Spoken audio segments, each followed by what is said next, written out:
Hello you guys, now this is Xsampl and I just want to show you a quick tutorial on how to build a different kind of cave spider farm. Now I came into a bit of trouble whilst I was playing on the server that I'm on, and the trouble being that the spawner was at Y25, this one's at Y21, so this is even worse.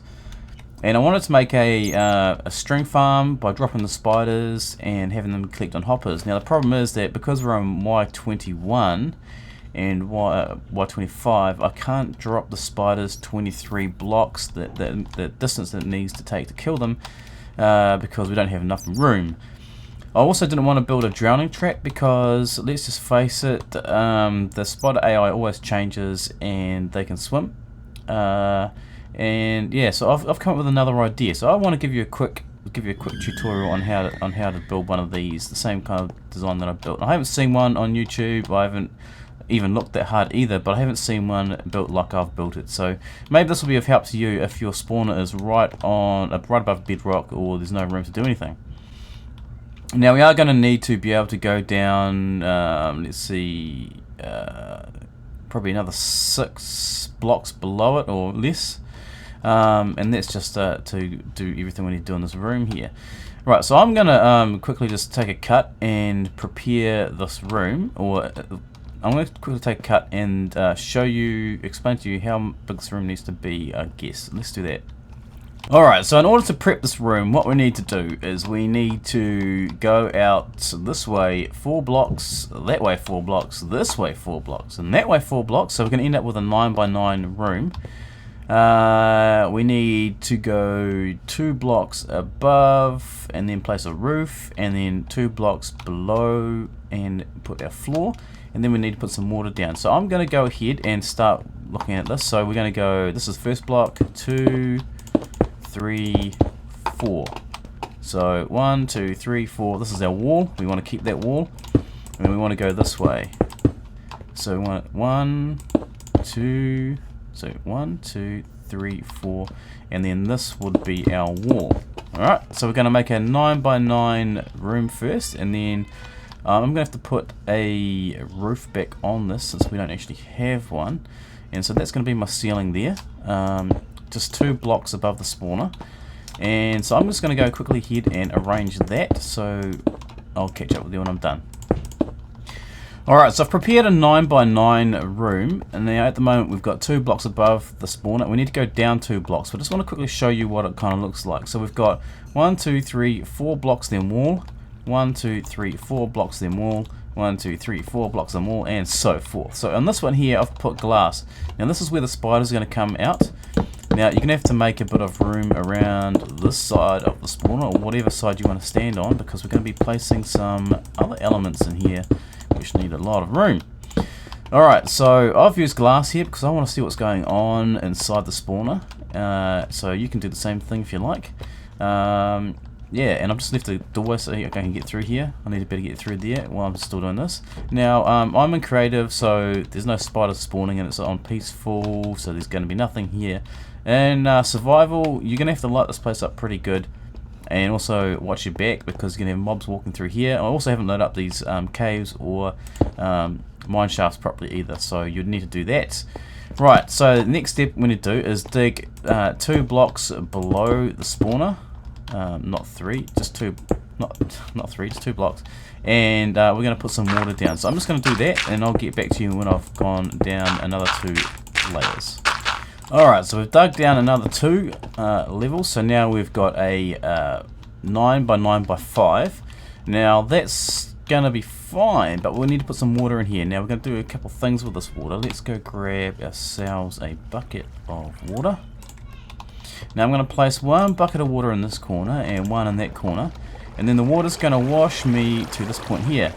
Now we need the water to keep going this way, so what we're going to have to do is find these areas here where the water stops, punch a few holes down there. Right, and then we're going to dig out this whole area like so. And what this is going to do is cause the water to flow towards us, and we'll wash the spiders into this canal. Right, now we need to keep going this way until the water stops, and it has stopped. and this is where the spiders are going to fall down. Now I just want to change that to a solid block. That's kind of annoying. I don't know. Why am I doing that? I'll stop doing that. Okay, so this is where our spiders are going to drop down into here.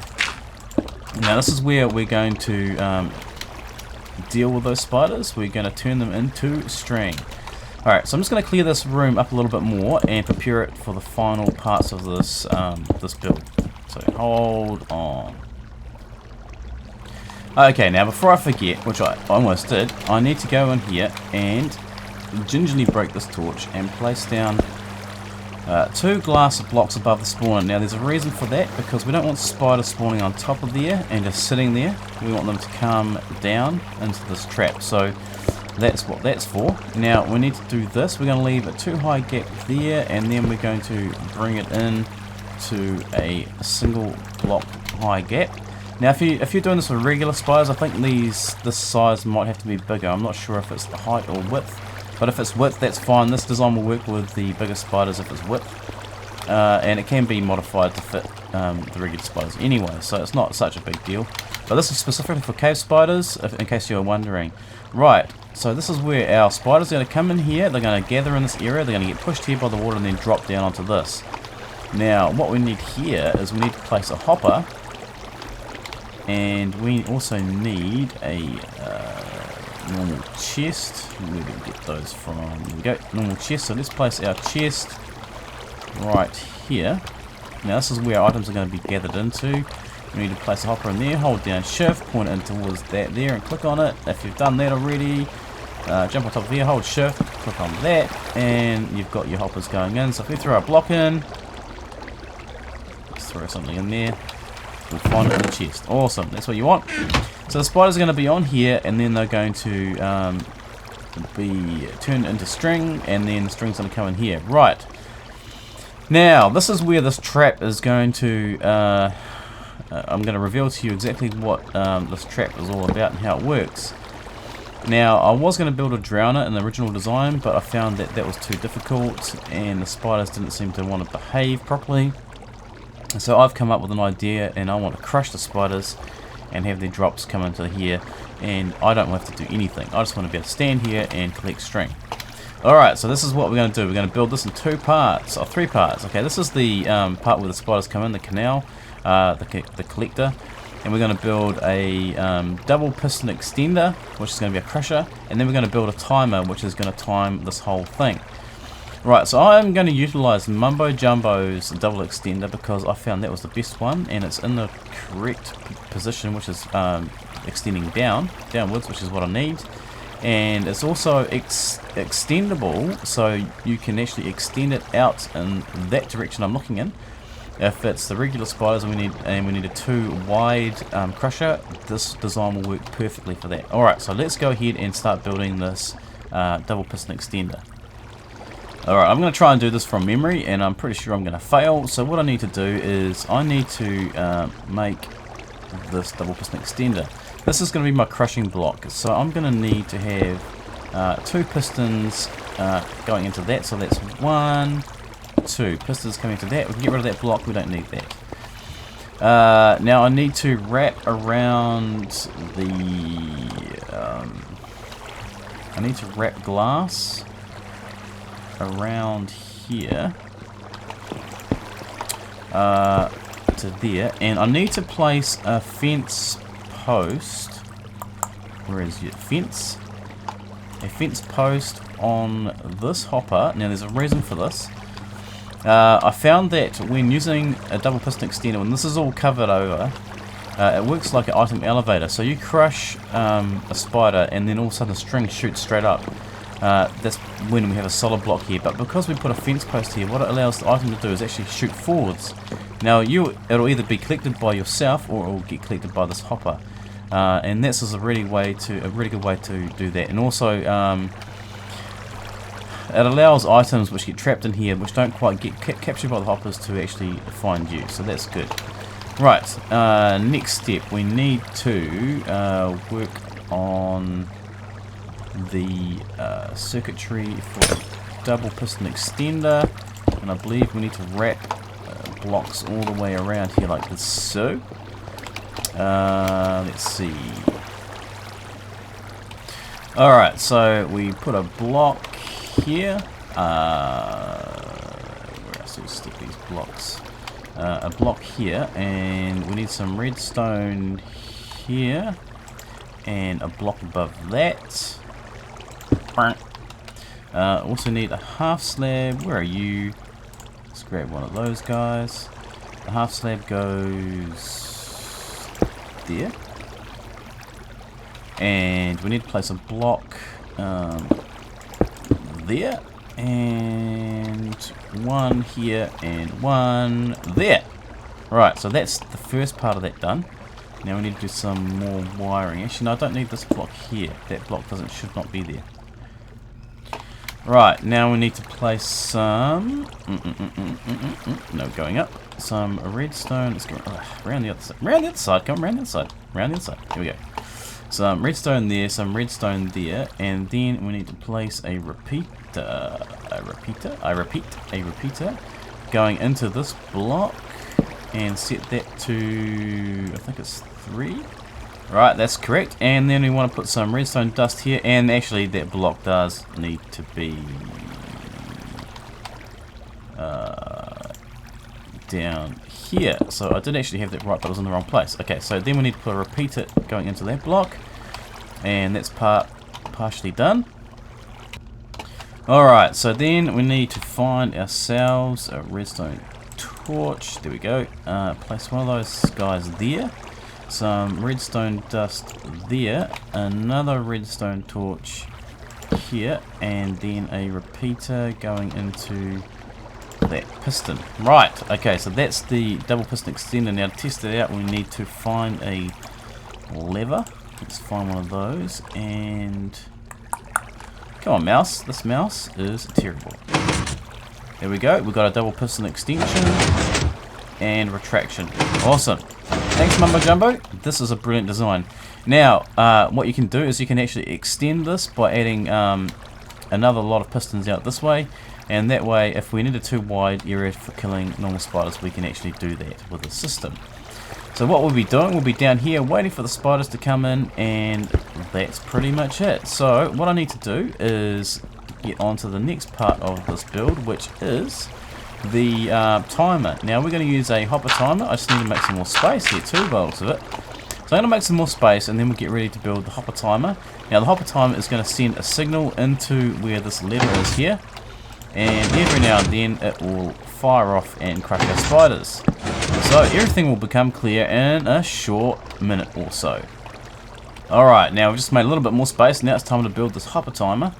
Now this is a tricky part. Alright, so the first thing we need to do is work out how we're going to get power up here. So with a repeater heading into this block, because if I distort this redstone by sending a redstone signal straight into it, this piston doesn't work properly. That's what I remember doing. And so we need a block here, and then we're going to have to put a redstone torch on top. That is going to be how we're going to fire this whole system. So the next step is to get a redstone signal to this particular torch, and that'll be down here like this. And we need a trusty redstone block. Ta-da! Okay, so what we need to do is we need to move this redstone block away from this redstone line so that the whole system will trigger. Alright, so we need to start building a hopper timer clock around this thing. So what we need to do is we need where does this go exactly? Okay, so I think we're building it like here. Need a couple hoppers facing into each other. To do that, you hold down shift and click in and face inwards, and bam, you've got that sorted. Now we're going to need a comparator, which is one of these guys coming out of the hopper, so we can detect if there's anything in this hopper or not. We need a piece of redstone coming out of that, and then that will be going into a piston, which will be here. Now on the other side, we do the same on the other side. We need a comparator coming out here. And I'm not going to explain to you exactly how this works because there's heaps of hopper clock tutorials on the net. We need a redstone here, And then we need our other sticky piston. Now they have to be sticky pistons, trust me, I've done it without them and it doesn't work. A sticky piston there. And we're going to need to put in some items. Now I suggest that you use whatever you want, and we shall use, let's see, I'd say let's use 16 blocks, because I think this will probably, alright, easy there, easy there. Okay, there needs to be a redstone block right here. Okay, so meanwhile the items are shifting backwards and forwards between the hoppers. It'll change state, our double piston extender will come down, and that's it, really simple. Oh my goodness, I'm sorry this is so dirty. I'm not normally doing tutorials like this, so it's kind of like a on the spur of the moment type of thing. So our hopper clock is working, it fires off a signal up into here, which extends our double piston extender and also retracts it after a certain period of time, and that's controlled by how many items we have in these hoppers. So it's a variable timer. Alright, so we are actually ready to kill some spiders. If you're standing here looking at it from this point of view, you'll be watching spiders come down into this canal, into this, drop down to this area, and then get crushed by that block. And that's perfect. That's exactly what we want. And this is it, pretty much it. This is the new design that I've come up with. Yeah, it's kind of a little bit technical for what it actually is, but it actually works. And this also gets around the issue where if your spawner is really close to the bedrock and you don't have enough room to drop them, and the drowning trap isn't working, then you can use something like this, which is a crusher trap. And yeah, you don't get XP from this, but I'm pretty sure you could rig this up so you could get XP. But anyway, this is what I wanted to show you guys, and I hope you've enjoyed it. Let's quickly turn this thing on and see it working. I'm going to remove all these torches, and because I'm in creative, it doesn't really matter. And then I'm going to switch game modes and then see if we can get this working as if we were playing in survival. Alright, before we start, I've noticed one flaw to my design. I have not placed a glass block right there. That is important, believe me. If you didn't place that glass block there, you'll get attacked by spiders. That's a bit of an oversight on my part, so make sure you place that glass block above that, that fence post there, otherwise you will die. Alright, let's quickly switch game modes and then get back into this and see what happens. Alright, so I'm going to quickly change the difficulty to hard, and I'm going to come down here and wait for my spiders. Here they come. Pretty keen to get hold of me, I'd say. And then down comes the double piston extender, crushes the spiders, and what do you know? We get string. Now if you saw a bunch of that string jumped up and came towards me, that's a bit of a systematic error of this design. But that time there the string went down. So sometimes the string pops up over the top. So if you do not have this fence post here, that string will not get to you. It'll go straight up like an item elevator and end up on top of your machine. Alright, so this is it happening, this is it working. This is my new version of a string farm. I hope you've enjoyed it. I haven't seen one like it, so share it around, hit that like button, and tell your mates. It's all good. And check back later for some more interesting concept designs and redstoney stuff. This is Xsampl, and thank you for watching my tutorial. Happy spider killing. Later.